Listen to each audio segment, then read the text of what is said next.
We want to get more insight now about Secretary of State's visit to India and the state of the American-Indian relations. So we're joined tonight by Amit Pandya of the Stimson Center. That's a nonprofit public policy institute located in Washington. Good to have you back. Thank you. Thank you, Martin. There's been speculation that U.S.-Indian ties have not been as close during the first months of the Obama administration as they were, say, during the Bush years. How would you see that? Well, I think it's mostly a matter of perception. I mean, I don't see any substantive issues on which the Obama administration has been further away from the Indians than the Bush administration was. I think that there have been a couple of sort of rhetorical missteps, perhaps, where we appear to have not, expressed ourselves with a degree of sensitivity to Indian concerns, but those are the kinds of things one expects from a new administration and new people coming in. I really think it's important for us not to overstate that. Why do you think India is so resistant to President Obama's push for emission reduction targets? Well, I'm not sure that they are exactly. I mean, I think that at some level this is a matter of perceptions and positioning. On the one hand, I think the Indians see that we are relative latecomers to the willingness to do something serious about carbon emissions.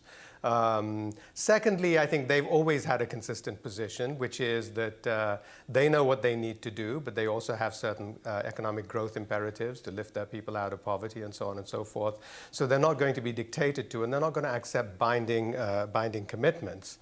And thirdly, I think it's not so much that they're resistant to President Obama's push for emission control or emission reductions. I think it's more just that they feel that at the end of the day, the devil really is in the details of exactly what kind of agreement we come up with. So you think that it will be possible that the two sides will reach some sort of accommodation?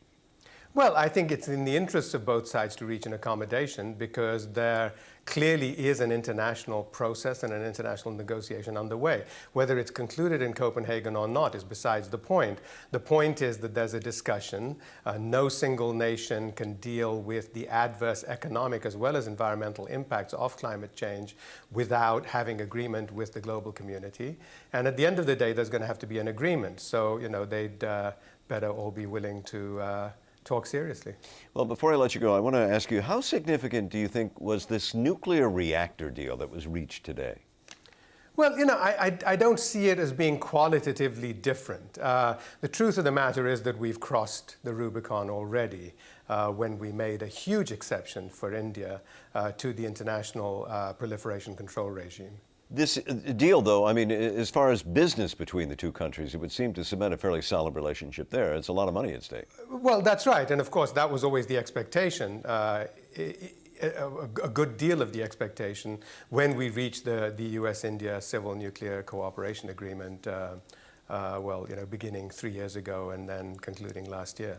Amit Pandya, a pleasure to talk with you again. Thank you. Thank you.